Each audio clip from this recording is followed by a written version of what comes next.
Welcome to EQ Above IQ Parenting with Emotional Intelligence and Healing the Inner Child. Happy late New Year. It is, what are we in? March? Yes, we're in March. And I took a break from the podcast, and that is because I had I have multiple balls in the air at the moment.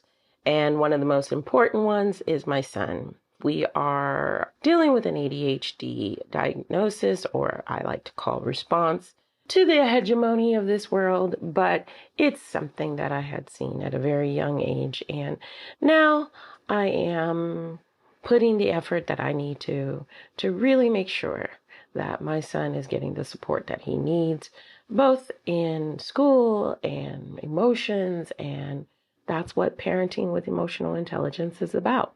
It doesn't also help that I'm going through a pretty non-pleasant and positive divorce. And so TMI, nah, never. This is where I'm at. This is how it is. And this is what I'm going to do about it. I'm going to do my best and try to get back on this podcast. And so during these last 3 months of the new year, I've been really upping my coaching practice. I've been very busy coaching, and I'm so excited about that. So if you are looking for coaching services and to understand who you are within this hegemony, then please reach out on thisreallifebooks.com and show your support. Of course, there's always the children's books that teach emotional intelligence, and there's Mindful Storytellers. That is a course that I'm working on and running.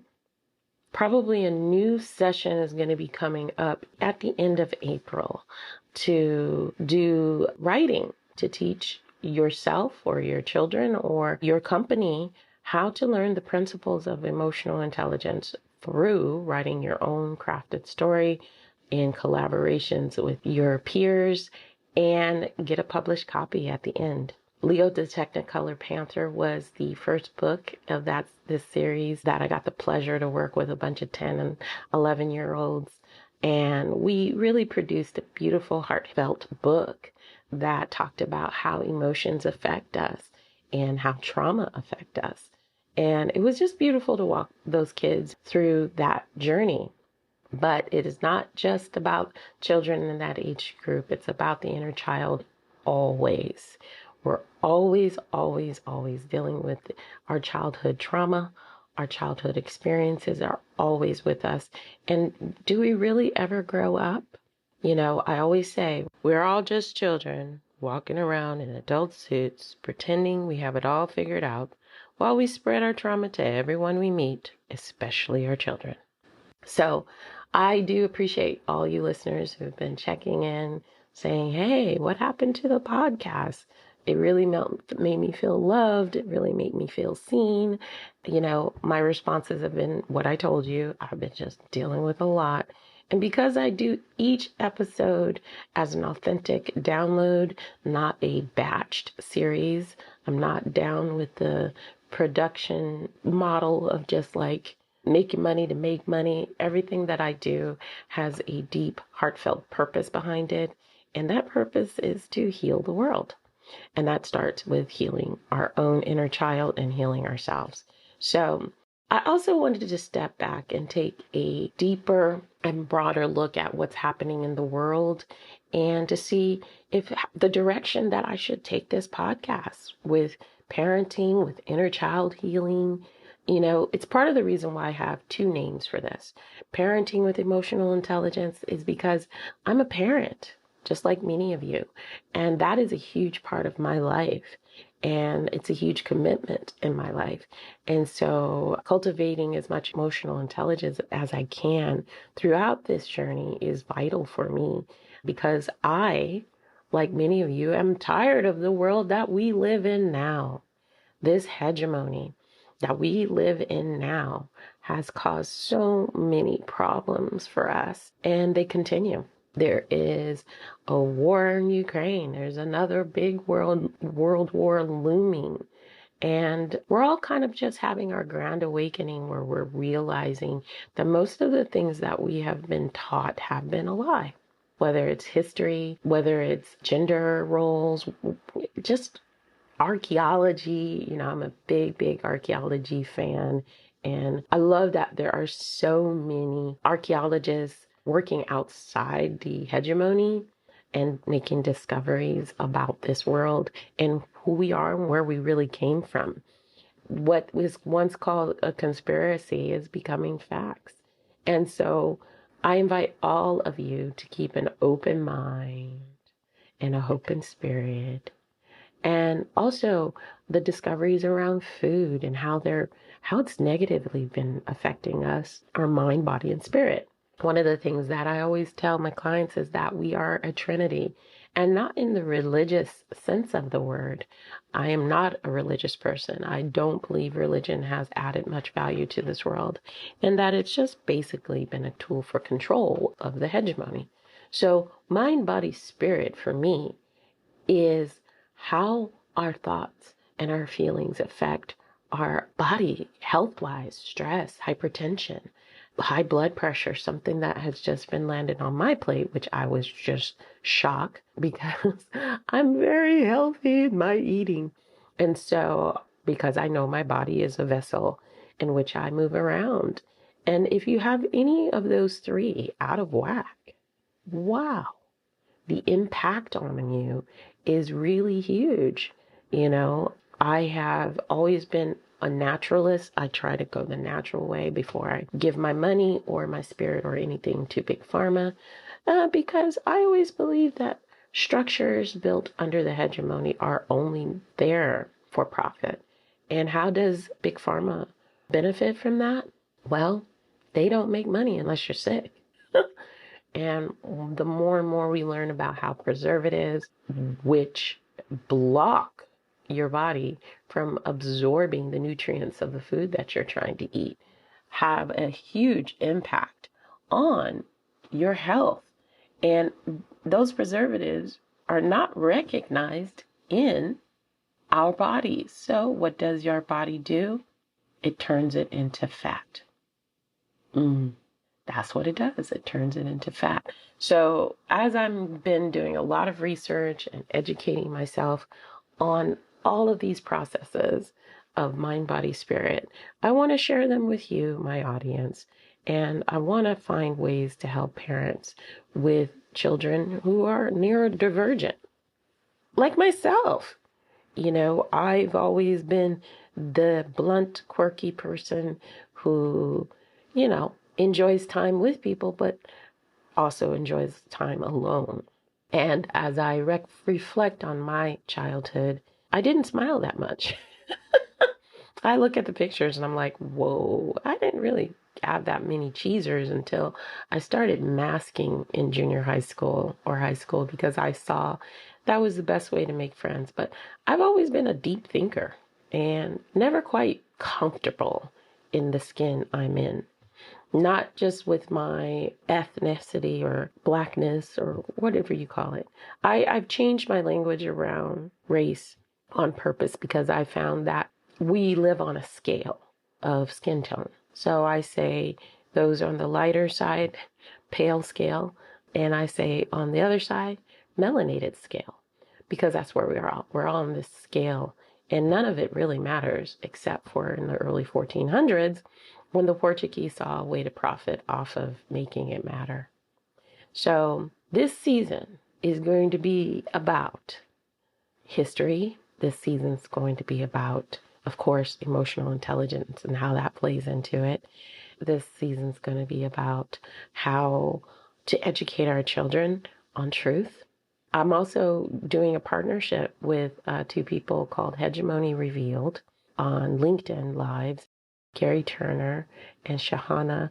I'm not going to even say her last name right now, but her name is Shahana, and you'll see I'm really bad at pronouncing Indian names. She's told me a million times, but when you get past, I think, 10 characters, I really am at a cognitive loss.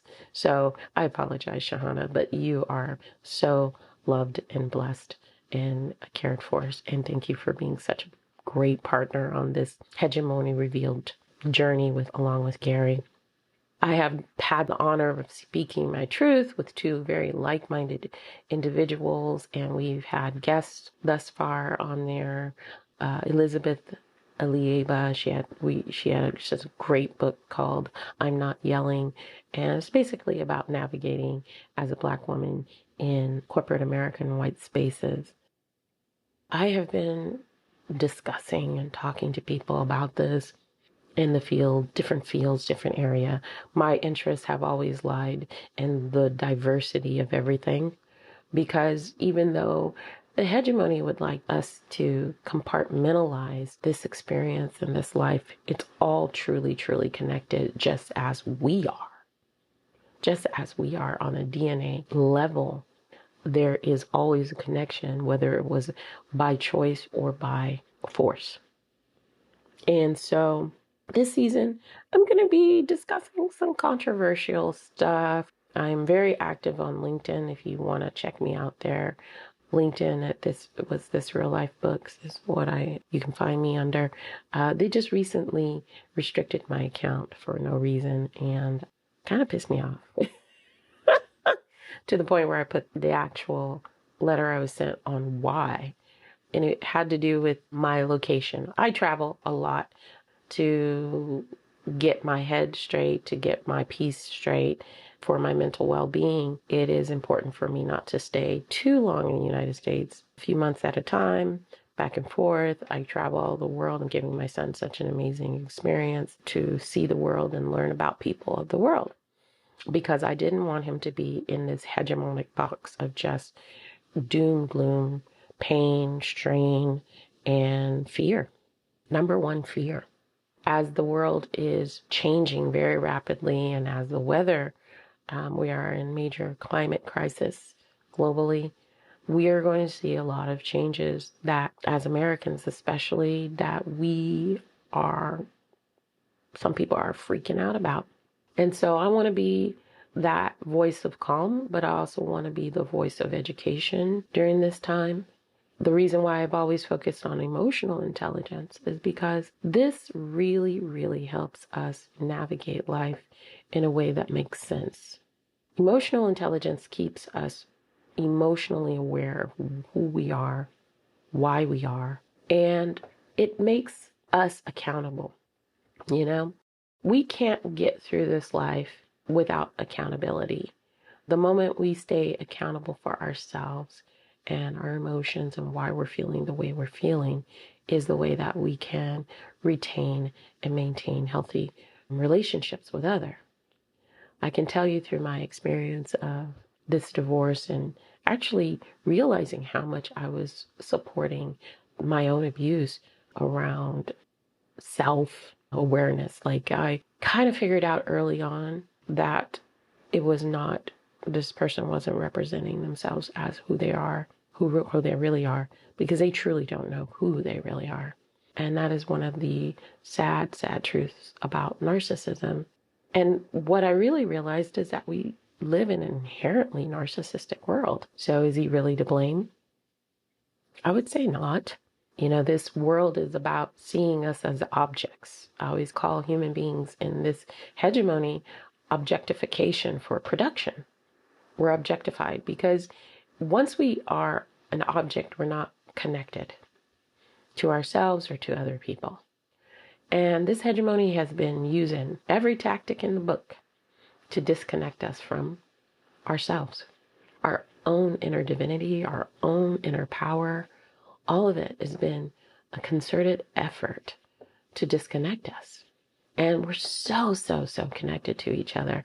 If a thought happens and somebody has an idea, or it can affect change to a positive way and propel us to highest heights, or it can drag us down. And it starts in all areas. But the media is a powerful tool as well. So I also see religion as the first media campaign. And, I am not downing people who have a strong connection with religion. But what I want you to do is look at its history and look how it has affected the world. And I would say Christianity is probably the most violent and prolific, but other ones as well. We are looking at how Israel is affecting Palestine, and it's just heartbreaking. And if we all kind of had our grand awakening and stopped supporting structures and products and everything, started aligning with our bodies again and stop eating chemical-filled foods and growing our own, we'd have a different world because we'd be more in alignment and more in balance. So this episode is a short episode because I just wanted to kind of reintroduce myself. My name is Trina Casey.